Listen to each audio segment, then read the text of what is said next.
महादेव का सच्चा भक्त, नीलकंठ और काशी की पुकार। बाग एक आरंभ। पुराने समय में काशी नगरी में एक छोटा सा लड़का रहता था, नीलकंठ। उम्र बस 15-16 साल, पर दिल बहुत साफ। वो हर सुबह घाट पर जाता, गंगा जल भरता और शिवलिंग पर चढ़ाता। नीलकंठ के माता पिता नहीं रहे थे। उसे पाल रही थी एक बुजुर्ग दादी, जो उसे हमेशा कहती, बेटा, शिव तो भोले हैं, उन्हें सोना चांदी नहीं चाहिए, बस सच्चा दिल चाहिए। घर बहुत गरीब था, लेकिन नीलकंठ कभी शिकायत नहीं करता था। दिन में छोटे मोटे काम करता, रात को शिव भजन गाता। एक दिन काशी में अकाल पड़ गया। लोगों के पास खाने को अनाज नहीं रहा। मंदिरों में फूल फल आना बंद हो गया। लोग परेशान, दुखी, पर नीलकंठ रोज की तरह पूजा करता रहा। उस दिन उसने शिवलिंग पर बस कुछ बूंदें गंगाजल चढ़ाया और बोला, भोलेनाथ, मेरे पास देने को कुछ नहीं, बस ये दिल है, आप ही संभालिए सबको। और उसी रात घंटियों सा हल्का संगीत गूंजा। हवा में बिल्वपत्र की खुशबू छा गई। नीलकंठ ने आंखें खोलीं तो सामने धवल ज्योति में चमकते महादेव स्वयं खड़े थे। पर वह सामान्य रूप में नहीं, भोले, सरल, मुस्कुराते। नीलकंठ घबराया, पर शिव बोले, डर मत मेरे बालक, तेरी सच्चाई ने मुझे बुलाया है। नीलकंठ रो पड़ा, प्रभु, सब भूखे हैं, कुछ कीजिए। शिव मुस्कुराए, कभी कभी परीक्षा होती है, पर याद रखना, जहां भलाई है वहां मैं हूं। और एकदम से वे अदृश्य हो गए। पर उसी पल आकाश में काले बादल उमड़ पड़े। हल्की हल्की बारिश होने लगी। लोग खुश, खेतों में हरियाली लौटने लगी। सबने कहा, महाकाल ने हमारी सुन ली। पर असली यात्रा तो अब शुरू होने वाली थी। बाग दो शिव की आज्ञा। कुछ दिन बाद नीलकंठ को एक स्वप्न दिखा।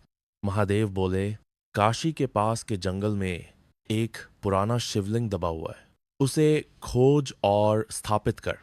वहां आने वाला हर इंसान शांति पाएगा। न नीलकंठ ने प्रण लिया, मैं ये काम करूंगा प्रभु।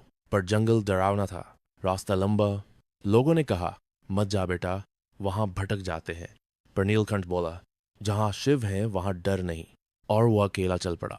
रास्ते में उसे एक घायल गाय मिली। उसने अपना पानी उसे पिला दिया। फिर एक बूढ़े बाबा मिले, जो भूखे थे। नीलकंठ ने अपनी रोटी उन्हें दे दी, खुद भूखा रह गया, पर आगे बढ़ता रहा। शाम होते होते उसने वह जगह पा ली जहां जमीन के नीचे शिवलिंग दबी थी। उसी समय आकाश में बिजली चमकी और एक अद्भुत शांति फैल गई। नीलकंठ ने मिट्टी साफ की और धीरे धीरे शिवलिंग प्रकट हुआ।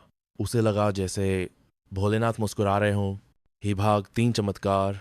नीलकंठ ने वहीं बैठकर जप शुरू किया, नमः शिवाय। उसका स्वर जंगल में गूंजता रहा।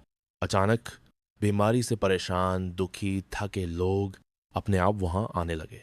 और आश्चर्य, वहां बैठकर कुछ देर ध्यान लगाते ही उनके मन हल्के होने लगे।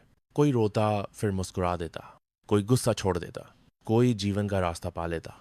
लोग बोले, यह तो महाकाल का स्थान है। धीरे धीरे वहां एक छोटा सा मंदिर बन गया। पर नीलकंठ ने कभी अपने नाम का श्रेय नहीं लिया। वो बस इतना कहता, मैं तो सिर्फ एक सेवक हूं, सब शिव की महिमा है। भाग 4 सच्ची भक्ति क्या है। एक अहंकारी व्यापारी आया, सोना चांदी चढ़ाया और बोला, अब मेरी सब मनोकामनाएं पूरी करो। पर उसके जीवन में कुछ नहीं बदला। दूसरी ओर एक गरीब औरत आई, बस एक फूल लेकर। वह बोली, भोले, बस मेरा मन शांत रहे। और वो नई हिम्मत लेकर लौट गई। तभी आकाश में हल्की सी घंटी बजी, जैसे शिव कह रहे हों, भक्ति दान से नहीं, दिल से होती है। भाग 5 अंत नहीं, आरंभ। साल बीत गए। नीलकंठ बूढ़ा हो चुका था, पर मंदिर अब भी साधारण था। न सोना, न शोर, बस भजन, शांति और प्रेम। एक रात उसे फिर वही दिव्य प्रकाश दिखा। महादेव बोले, बेटा, तूने भक्ति को आसान बना दिया, तूने सिखाया दूसरों की मदद, स्थाई मेरी पूजा है। नीलकंठ ने हाथ जोड़ दिए, प्रभु, बस इतना दीजिए कि लोग एक दूसरे से प्रेम करें। और भोर के साथ उसे लगा जैसे महादेव स्वयं भक्तों के बीच विराजमान हो। कहानी का संदेश। सच्ची भक्ति इक्वल्स सच्चा दिल। शिव इक्वल्स अहंकार नहीं, सरलता। दूसरों की मदद इक्वल्स सर्वोच्च पूजा। प्रेम और करुणा इक्वल महाकाल का मार्ग।